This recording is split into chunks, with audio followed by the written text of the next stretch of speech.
Mahigpit ang yakap ni Kim Chiu kay Direk Loren Jogi. Tumalaw daw ng Cebu si Direk Loren. Sa Cebu pala kasi nagtitaping ang The Alibay, kung saan gumaganap ng nakakaintrigang karakter sina Kim at Paulo na isang romance suspense serye.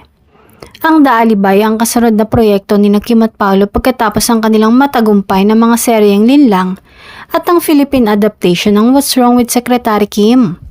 Bumida rin sila sa box office hit movie ng Star Cinema na My Love Will Make You Disappear na ngayong taon ay ito pa lang ang kumikita ng mahigit 100 million pesos. Totoo kaya na may nire-resolve na family issues si Kim at ang kanyang mga kapatid sa kasalukuyan? Iisa ang tanong ngayon ng mga fans ni Kim. May samaan nga ba sila ng loob ng kanyang kapatid na sila Kam Chu? Yan ang usap-usapan ng mga netizens nang madiskubre nilang nag-unfollow sa isa't isang magkapatid sa kanilang Instagram account.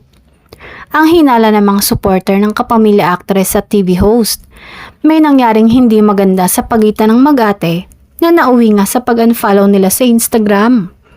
Sa mga hindi pa aware, sila kamang namamahala sa ilang franchise business ni Kim. Last June 16 ay magkasama pang magkapatid sa pagdiriwang ng Father's Day kasama ng tatay nilang si William Chu.